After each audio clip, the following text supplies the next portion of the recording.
ابن ماجہ میں حدیث ہے، دیگر کتب احادیث میں موجود ہے، قیامت کے دن ایک اللہ کا نیک بندہ جنت میں جا رہا ہوگا تو رستے میں اسے کو روک کے کہے گا حضرت یاد ہے میں نے پانی پلایا تھا آپ کو، وہ یاد ہے نا میں نے وضو کرایا تھا، یا یاد ہے نا میں نے فلاں جگہ پہ فلاں آپ کی خدمت کی تھی. تو اللہ کے حبیب علیہ السلام نے ارشاد فرمایا اس ایک عمل کی وجہ سے اور اس نیک آدمی کی سفارش کی وجہ سے اللہ اس گناہگار کو بھی جنت عطا فرما دے گا. لیکن شرط یہ ہے کہ نیکی کرتا رہے آدمی. دیکھیں نا اللہ کی رحمت بہانہ تلاش کرتی ہے، قیمت نہیں مانگتی، بہانہ تلاش کرتی ہے. تو کوئی بہانہ بنانا چاہیے. دل ساڈا ہوندا ہے بہانہ بن جائے، پر بہانہ انج دا بنے کہ کوئی جیک لگے راتوں رات امیر ہوندا. شریعت بھی قائل ہے، پر شریعت کہتی ہے اس طرح کا رویہ کر کے کوئی بخشش کا بہانہ بن جائے، کوئی اس کی رحمت کا بہانہ بن جائے، کوئی ایسا سلسلہ بن جائے جس سے اللہ راضی ہو جائے، کوئی ایک ایسا کام کرے جس سے وہ کریم مہربانی کرے. تو میرے بھائی ہر نیکی کے حصول کی کوشش کی جائے، چھوٹی سے چھوٹی نیکیوں کو بھی کبھی چھوٹا سمجھ کے چھوڑا نہ جائے. یہ چیزیں اللہ کی رحمت کا بہانہ بن. چھٹی بات، بعض اوقات انسان کی صرف سوچیں ہی اس کی رحمت کا بہانہ بن جاتی ہیں. لوگ اچھا بھی تو نہیں نہ سوچتے، گمان کا بھی تو بڑا مسئلہ ہے نا. لوگ سوچتے بھی بڑا خطرناک ہے. یہ جو سوچیں ہیں نا، اسلام کے اندر باقاعدہ گمان پر پابندی لگائی گئی ہے کہ اجتنبوا کثیرا من الظن ان بعض الظن اثم. تم نے بری سوچ سے، برے گمان سے بچنا ہے. بعض گمان بھی گناہ ہے. سوچوں کو لوگ پابند نہیں کرتے، جو طبیعت میں آتا ہے سوچتے ہیں، اور کوئی ثبوت نہیں ہوتا، کوئی دلیل نہیں ہوتی، ان کے پاس کوئی مضبوط بات نہیں ہوتی، بلا وجہ منفی سوچتے اور نیرا سوچتے نہیں، خالی گمان کو ہی وہ اپنا نظریہ بنا لیتے ہیں. عمر بھر ذہن بن جاتا ہے کہ ایسا ہی ہے. خالی گمان، کوئی دلیل نہیں، کوئی وجہ نہیں. یعنی ابا جی جو ہیں وہ مجھ سے انفرادی سلوک کرتے ہیں، باقی بھائیوں کے ساتھ ان کا سلوک بڑا اچھا ہے. یہ بس ایک دفعہ سوچ لیا پھر اس کو طے کر لیے اور دلیل کوئی نہیں. یعنی والد صاحب نے جس اسکول میں بھائیوں کو داخل کرایا اس کو بھی اسی اسکول میں ہی ہے. انہوں نے جس جگہ جس مکان میں رکھا باقیوں کو ہے، اس کو بھی وہیں رکھا ہے. انہوں نے سارے رویے مشترکہ رکھے، لیکن اس کا ذہن بن گیا ہے کہ میرے ساتھ وہ والا پیار نہیں جو باقیوں کے ساتھ، اور پھر اس کو طے کر لیا اور عمر گزار دی اسی بات پر. تو گمان کو ٹھیک رکھنا، سوچوں کو ٹھیک رکھنا، نظریات کو پاکیزہ رکھنا. ہمارا جو گمان ہے نا وہ سیٹ نہیں ہوتا. ہمارے ملک میں ایک نہ سلسلہ چلتا ہے بدگمانی کا، بے یقینی کا، ٹوٹتی سوچوں کا، بکھرتے خیالات کا. وہ کہہ کے نا کہ ساری دنیا گڑبڑ ہو گئی تو محسوس ہوتا ہے کوئی بندہ اچھا بچا ہی نہیں. اور نتیجہ یہ نکلتا ہے کہ سوچیں ٹھیک نہیں ہوتی. سوچیں ٹھیک ہو جائیں نا، کبھی سوچیں. داتا گنج بخش علی حجویری رحمۃ اللہ علیہ نے لکھا ہے کشف المحجوب شریف کے اندر، داتا صاحب فرماتے ہیں کہ ایک شخص پہاڑ پر عبادت کرتا تھا اللہ تعالیٰ کی بنی اسرائیل میں سے، اور بڑا طویل وقت اس نے رب کی عبادت کی. پھر اس سے ایک غلطی ہو گئی، اعتراض کر بیٹھا اللہ کی تخلیق پر کہ یا اللہ یہ پہاڑ نہ بنائے ہوتے تو کیا یہ اچھا ہوتا، معاذ اللہ. وہ بے نیاز ہے، ناراض ہو گیا. اپنے اس وقت کے پیغمبر علیہ السلام کو وحی فرمائی کہ اس سے جا کے کہو تو میری تخلیق پہ اعتراض کرتا ہے، تیرا نام نیکوں کی صف سے کاٹ دیا ہے، نافرمانوں کی صف میں لکھ دیا. بندہ بڑا انوکھا تھا. اور یہ جو بندے کے اندر جذبات پیدا ہوتے ہیں دراصل یہ بھی توفیق الہی ہوتی ہے. جب آ کے اس سے کہا نا کہ تیرا نام کاٹ دیا ہے تو کہنے لگا حضور کاٹنا اور لکھنا چھوڑیے، یہ بتائیے میرے رب نے میرا نام لیا ہے؟ یعنی میرے رب نے میرا نام لیا ہے؟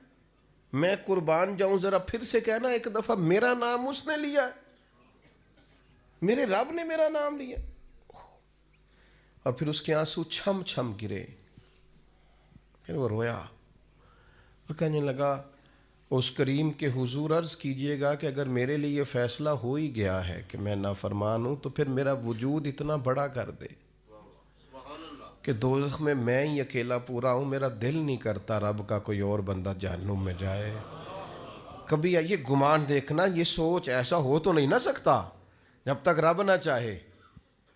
اس نے عرض کی کہ میرا وجود اتنا بڑا کر دیا جائے کہ میں ساری دوزخ میں پورا آ جاؤں، اللہ کا کوئی اور بندہ سزا نہ پائے۔ وہیں کھڑے تھے اللہ کے پیغمبر، پھر سے وہی آئی، کہا اسے کہو میں راضی ہو گیا ہوں، اسے کہو میں نے اسے معاف کر دیا، اسے کہہ دو میں نے اس کے لیے جنت کا فیصلہ کر دیا، اور اسے کہہ دو قیامت میں یہ جس جس کی سفارش کرے گا میں ان سب کو بھی جنت عطا کر دوں گا۔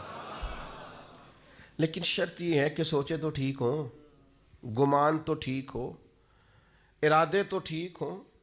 لیکن وہ جیسے میں نے شروع میں عرض کیا نا، ہمارے زمانہ تیز لوگوں کا زمانہ، وہ بڑی زبردست قسم کی منصوبہ بندی کرتے ہیں اور سارا کچھ چالاکی سے حاصل کرنا چاہتے ہیں۔ اکثر میں دوستوں سے کہا کرتا ہوں کہ پہلے ہم سنتے تھے پرانے بزرگوں سے کہ لوگ اپنے دوسروں کو شیشے میں اتار لیتے ہیں، تو یہ جو ہمارا زمانہ ہے اب تو شیشہ نہیں، اب تو لوگ شیشی میں بھی اتار لیتے ہیں، چھوٹی سی شیشی میں اتار لیتے ہیں، پتہ ہی نہیں چلتا۔ ایسی زبردست قسم کی لوگ بات سناتے ہیں کہ وہ سمجھ میں نہیں آتی، اور وہ سمجھتے ہیں کہ شاید یہ فن اور یہ بولنا اور یہ جو منصوبہ بندی ہے اور یہ جو میرے ذہن کی تیزی ہے یہ میرا کمال ہے۔ یہ تو اللہ کا انعام تھا، تو نے مثبت چیز کو منفی جگہ پہ استعمال کر کے ناشکری کی رب کی، یہ تیرے اوپر اللہ کا خاص انعام تھا، لیکن تو سمجھا ہی نہیں، تو نے غلط رنگ اختیار کیا۔ میرے عزیز یاد رکھیے گا، اچھے گمان سے اللہ راضی ہوتا ہے۔ اور پھر ساتویں بات، بعض دن اللہ نے ایسے رکھے ہیں، وہ کہتا چل تو فلاں دن آ جانا، ہم بھی کہتے ہیں نا فلاں دن آ جانا ملاقات ہو جائے گی، فلاں دن میں فارغ ہوں تو میں آپ سے ملنے آ جاؤں گا۔ کچھ دن ہوتے ہیں نا خاص، اور کچھ بڑے بڑے تاجر بھی بعض اوقات کچھ آفریں بھی دیتے ہیں، وہ کہتے ہیں جناب آپ یہ والا کام کریں تو ہماری طرف سے پھر یہ آفر ہے، چلو ایسے کر لیں تو ایسے ہو جائے گا۔ یہ جو لوگ زیادہ ٹریول کرتے ہیں نا، میری طرح کے ہمیشہ کے مسافر، ان کو تو ایئر لائنیں بھی جہاز بھی کہتے ہیں کہ جناب آپ اس طرح کریں، ہمارے ساتھ آپ یہ کر لیں، ہمارا کارڈ لے لیں، اسی فلائٹ میں سفر کریں، اتنا ڈسکاؤنٹ ہو جائے گا۔ وہ آہستہ آہستہ چیزیں اور رنگ اختیار کرنے لگتی ہیں، بلا مثال و ملا تشبیہ۔ کائنات کا رب بھی بڑا ہی فضل کرتا ہے، فرماتا ہے جو جمعے کا دن ہے نا، جمعے کا یہ سید الایام ہے۔ حضور سید عالم صلی اللہ تعالیٰ علیہ وسلم نے فرمایا جو جمعے کے روز درود پڑھتے ہیں فرشتے مجھ پر فوراً پہنچا دیتے ہیں۔ یہ خاص دن ہے، اس دن کا ذکر قرآن مجید نے نام لے کے بیان فرمایا، سید الایام ہے۔ پھر میرے بھائی کچھ مخصوص ایام اللہ نے اپنے فضل سے رحمت کرنے کے لیے بنائے، جن میں سے ایک وقت سحری کا وقت ہے، تہجد کا وقت۔ وہ جس ٹائم آج کا لوگ موبائل بند کر کے سوتے نہیں، وہ اٹھنے کا ٹائم ہے دراصل، وہ ٹائم جو جاگنے کا ہے، اس ٹائم لوگ سو رہے ہوتے ہیں۔ اللہ کے حبیب علیہ السلام نے فرمایا جب سحری کا وقت ہوتا ہے تو اللہ تعالیٰ پہلے آسمان پر نزول جلال فرماتا ہے جو اس کی شان کے لائق ہے۔ سحری کے وقت یعنی پچھلی راتی رحمت رب دی کرے بلند آوازہ، اللہ تعالیٰ پہلے آسمان پر نزول جلال فرماتا ہے اور کریم رب فرماتا ہے کوئی رزق مانگنے والا اسے عطا کروں، ہے کوئی بخشش مانگنے والا اسے عطا کروں، ہے کوئی میری بارگاہ سے جنت کا سوالی میں اسے عطا کروں۔ اچھا عجیب بات ہے، جب گیٹ کھلنے کا وقت آیا تو لوگ دروازہ چھوڑ کے چلے گئے، حالانکہ جب عطا کرنے کا ٹائم ہے تو آپ سو گئے، جاگنے کا وقت آیا تو آپ کی آنکھ لگ گئی۔ یہ غافلانہ مزاج ہے۔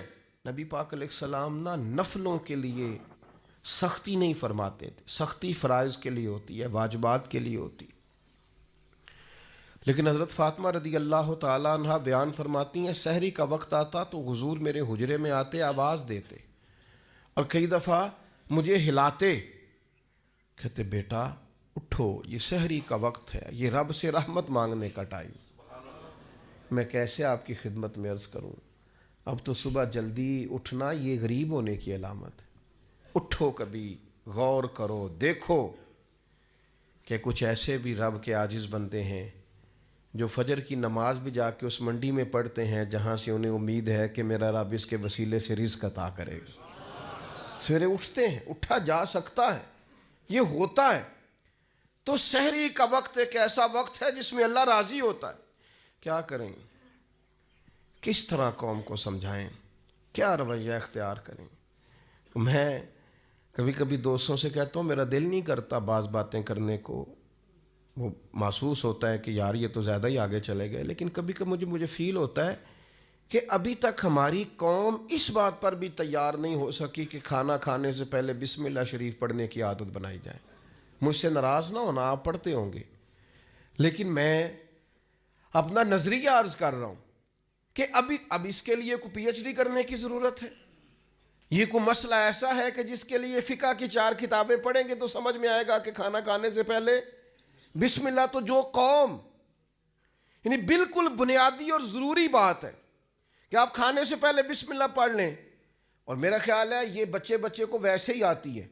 ہو سکتا ہے جس کو با کی پہچان نہ ہو، سین کی پہچان نہ ہو، میم کی پہچان نہ ہو، الف کی اور لام کی پہچان نہ ہو، ہا کی پہچان نہ ہو، اسے ویسے ہی آتی ہو، زبانی یاد ہو گئی ہو، لیکن عادت کس نے بنانی ہے؟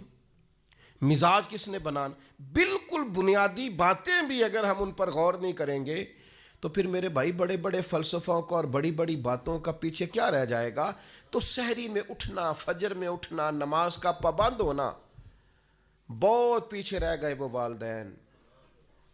سننا مجھ سے اور مجھ سے ناراض نہ ہونا، جس نے اپنے بچے کو ایم فل تک پڑھا لیا ہے اور ایم ایس سی تک کرا لیا ہے پر وہ بڑا پیچھے رہ گیا ہے، جس نے سارا کچھ تو کرایا ہے پر اپنے بچے کو سجدے کا طریقہ نہیں بتایا، وہ نمازی نہیں بنا سکا، عبادت گزار نہیں بنا سکا، صبح اٹھنے کا سلیقہ نہیں بتا سکا، پیچھے رہ گیا، نقصان میں رہ گیا، کمزور رہ گیا۔ پہلے بھی ایک دفعہ عرض کیا تھا، پھر کہتا ہوں، ایک دوست میرے پاس آئے اور کہنے لگے میں نے بڑا ہی زور لگایا میرا بچہ عالم نہیں بنتا، بڑی کوشش کیا۔ میں نے ان سے کہا ضروری نہیں ہے سارے بنے، نہ ہی شریعت کا یہ حکم ہے کہ کل علم سارے حاصل کریں۔ آپ ایسا کریں، عالم نہیں بنتا تو اچھا مسلمان بنا دیں، اس کے اخلاق درست ہونے چاہیے، اس کی عبادات کا معاملہ درست ہونا چاہیے، اسی پر اللہ کی رحمت برس جائے گی۔ اسی طرح کے کچھ ایام پھر اللہ نے رکھے ہیں، جیسے ٹائم رکھا ہے اسی طرح کے ایام رکھیں، ان میں سے شب برات بھی ہے، شب قدر بھی ہے، رمضان کی ہر رات بھی ہے، پر کس کے لیے؟ شیخ سعدی فرماتے ہیں جو قدر کرے اس کے لیے ہر شب بھی شب قدر ہے، اور جو قدر نہ کرے ٹھیک ہے وہ پھر شب قدر کی رات بھی سوٹ سیتا رہے، وہ شب قدر کی رات بھی کوئی مال خریدنے جاتا رہے، وہ پھر شب قدر کی رات بھی دیکھے کہ آج کل کون سی چیز بک رہی ہے، کون سی خریدنی ہے، چلتا رہے کام۔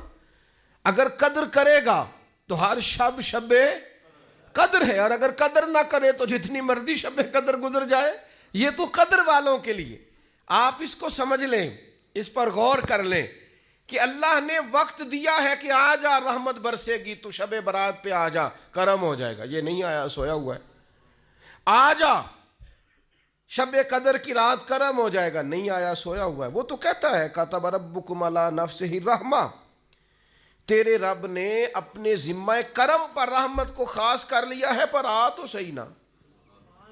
حدیث سنو مزہ آئے گا، بخاری مسلم میں مشکات میں حدیث موجود ہے۔ نبی پاک فرماتے ہیں بندہ گناہ کرتا ہے، بندے سے گناہ ہو جاتا ہے، پھر وہ کہتا ہے یا رب یا رب یا رب مجھے معاف کر دے، تو اللہ فرشتوں سے فرماتا ہے میرے بندے کو پتہ ہے کہ میرا کوئی رب ہے، اور یہ بھی پتہ ہے کہ میرے رب نے مجھے معاف کر دینا ہے، اور اللہ فرشتوں سے فرماتا ہے گواہ ہو جاؤ میں نے اسے معاف کر دیا ہے۔ فرمایا پھر نفس غالب آتا ہے، پھر کوئی گناہ کر بیٹھتا ہے، پھر عرض کرتا ہے یا رب یا رب یا رب، اللہ میں بھول گیا، میری مدد فرما، مجھے معاف کر دے۔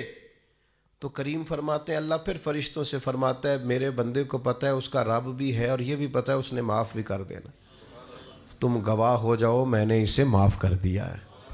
تیسری بار حضور بیان فرماتے ہیں، تیسری بار فرمایا پھر بندے سے غلطی ہو جاتی ہے، وہ پھر بھول جاتا ہے، پھر اللہ کے حضور عرض کرتا ہے یا رب یا رب یا رب، تو فرمایا مالک فرماتا ہے فرشتوں میرے بندے کو پتہ ہے کہ اس کا رب بھی ہے، اور یہ بھی پتہ ہے کہ اس نے معاف کر دینا ہے، تم گواہ ہو جاؤ میں نے اسے معاف کر دیا ہے۔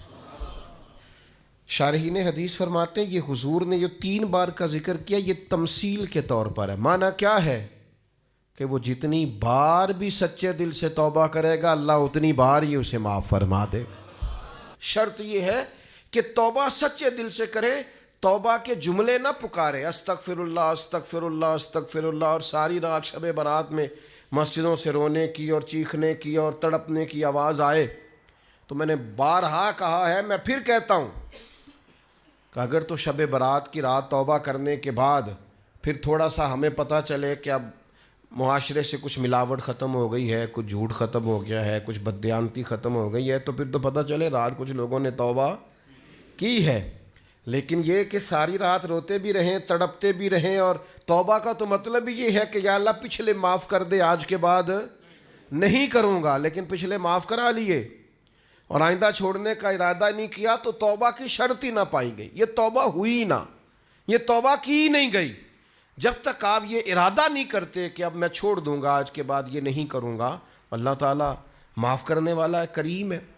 پھر 8ویں بات بھی سنیں، شریعت میں مایوسی بہت بڑا گناہ ہے، یعنی ساری رپورٹیں بھی غلط آ جائیں نا، ڈاکٹر نے بول دیا ہے کہ بھئی مشکل ہے آپ کا بچنا، اس وقت بھی یہ امید چھوڑنا ناجائز ہے کہ میں نہیں بچوں گا۔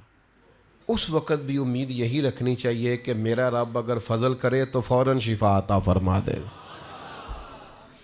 یہ ضروری امر ہے، ضروری۔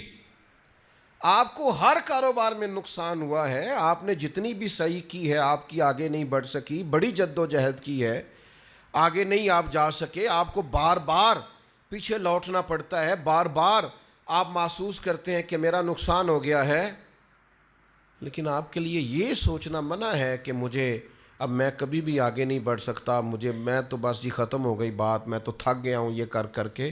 حکم یہ ہے کہ تو خدا کا نام لے کے آگے بڑھ، وہ بڑا کریم ہے، فضل کرے گا اور اتنا رزق دے گا کہ کبھی سوچا بھی نہیں ہوگا۔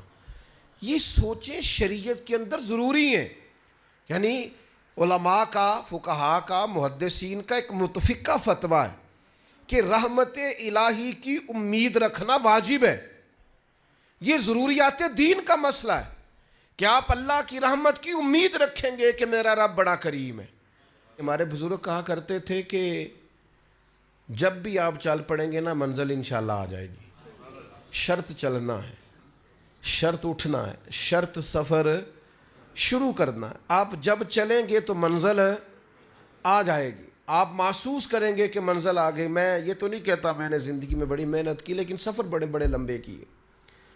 یہ بھی گزشتہ 1-2 مہینے پہلے کی بات ہے، ہمیں بلوچستان جانا تھا اور پھر کچھ ایسا معاملہ ہوا، انہوں نے کہا رستہ ٹھیک نہیں ہے، پر ہمیں پہنچنا بھی ہر صورت رات کو حیدرآباد میں تھا، اور سفر وہ فلائٹ جو ہے وہ کنیکٹ نہیں ہوتی، سارا بائی روڈ سفر تھا۔ تو کچھ تھوڑی سی نا 1-2 دوست نے ہمت دلائی، انہوں نے کہا جی اللہ خیر کرے گا، تو اللہ نے خیر کر دی،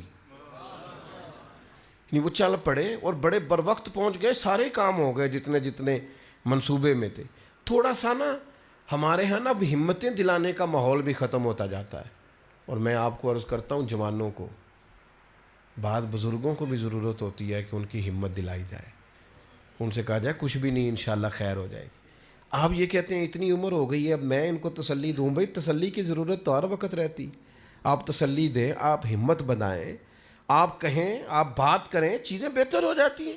آپ یہ کہیں کہ انشاءاللہ ہو جائے گا، ہو جاتا ہے، لیکن شرط یہ ہے کہ امید خدا کی رحمت کی کبھی چھوٹنے نہ پائے۔ روایت ایک بڑی منفرد ہے، بڑی حسین ہے، فرمایا کہ قیامت والے دن نہ 2 گناہگار ہوں گے، دونوں کو اللہ کی بارگاہ سے حکم ہوگا کہ جاؤ دونوں جہنم میں چلے جاؤ، معاذ اللہ ثم معاذ اللہ۔ ایک دوڑ لگا دے گا، بھاگ گیا دوزخ کی طرف، حکم باری تعالیٰ ہوا چلو دوزخ میں تمہارے اعمال بڑے سیاہ ہیں، اس نے دوڑ لگا دی۔ دوسرا کیا کرتا ہے؟ چند قدم اٹھاتا ہے، پھر پلٹ کے پیچھے دیکھتا ہے، پھر چند قدم اٹھاتا ہے، پھر پلٹ کے پیچھے دیکھتا ہے، پھر چند قدم اٹھاتا ہے، پھر پلٹ کے۔ تو دروازہ آ گیا دوزخ کا، اب ایک بھاگ گیا ہے، ایک دبے قدموں آہستہ آہستہ چل رہا ہے۔ کریم مالک نے حکم دیا دونوں کو دوبارہ واپس لاؤ۔ اللہ اکبر۔ اللہ نے دونوں بندوں کو بلا لیا اور بلا کر کے فرمایا ہاں بھائی تو بڑا دوڑ کے گیا دوزخ کی طرف، کیوں گیا ہے؟ اللہ دلوں کے حال جانتا ہے نا، انہ علیم بذات الصدور، دلوں کے حال جانتا ہے، تو کیوں دوڑ کے چلا گیا؟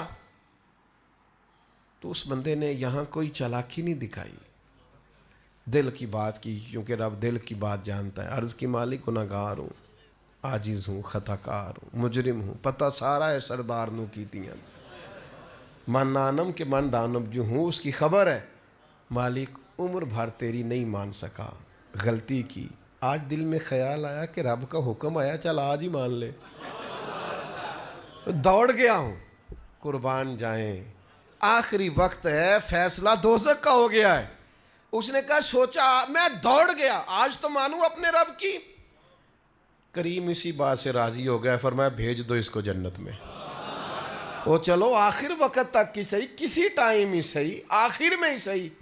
تو وہ جو دھیمے دھیمے قدم اٹھا رہا تھا اس سے پوچھا بھائی اللہ جانتا ہے؟ پوچھنا لا علمی کی علامت. بھائی تو بڑے آرام آرام سے کیوں جا رہا تھا؟ اس نے کہا مالک میرا یقین تھا میرا رب کریم ہے. میں پلٹ پلٹ کے دیکھتا تھا کہ آواز آ ہی جائے گی، آواز آ ہی جائے گی، آواز آ ہی جائے گی. دوزخ کا دروازہ آ گیا، پر میری تیرے کرم سے امید نہیں ٹوٹی. اور مالک جب میں دوزخ کے دروازے پر پہنچا تو آواز آ ہی گئی. وہ ہو گیا جس کی مجھے امید تھی، آواز کرم آئی. تو اللہ نے فرشتوں سے فرمایا جو میری رحمت کی اتنی امید رکھے اسے کوئی دوزخ میں پھینکا جاتا ہے؟ لے جاؤ اسے بھی جنت میں. دونوں کو جنت میں ڈال دیا. تو آخری دم تک رحمت سے امید چھوڑنی. کوئی کچھ بھی کہہ دے، کتنا بھی کہہ دے، اس کے کرم سے امید چھوڑنی. ایک درویش گزرے ہیں حضرت ابو الحسن شیبانی رحمۃ اللہ علیہ. وہ فرماتے ہیں جس شخص کو میں بڑا گناہگار سمجھتا تھا نا، اور بہت سارے لوگ سمجھتے تھے، اور واقعی وہ ایسے کام بھی کرتا تھا، فرماتے ہیں پھر ایک وقت ایسا بھی آیا کہ اس نے توبہ کی، اور پھر ایسا وقت بھی آیا کہ ریاستیں کر کے ہم سے آگے نکل گیا، اور پھر ایک شام ایسی بھی آئی کہ میں اس سے دعا کرانے پہنچ گیا. یہ تو اللہ تعالیٰ کی حکمت ہے، اس کا کرم ہے. کب کسی پر رحمت برکھے تو اللہ نے اپنے ذمہ کرم پر رحمت لازم کر لی ہے. یہ جو دن ہے نا سارے رحمت کے دن ہیں. یہ جتنی راتیں ہیں یہ رحمت والی ہیں، کرم والی ہیں، عطا والی. کوشش فرمائیے گا جس حد تک ممکن ہو سکے انسان اپنے رب کے حضور حاضر ہو، کھلے ہوئے دروازوں سے اپنے حصے کی خیر پائے. اللہ تبارک و تعالی مل بیٹھنا قبول کرے. تمام اسلامی بے نور بھائیوں سے اپیل ہے کہ اگر ویڈیو آپ لوگوں کو اچھی لگی ہو تو ویڈیو کو لائک اور چینل کو ضرور سبسکرائب کر دیا کریں. ہم لائیں گے آپ لوگوں کے لیے اس طرح کی اور مزید ویڈیو. تو امید کرتے ہیں انشاءاللہ آپ لوگوں کو یہ ویڈیو پسند آئی ہوگی. تو پھر ملاقات ہوگی نیکسٹ ویڈیو انشاءاللہ.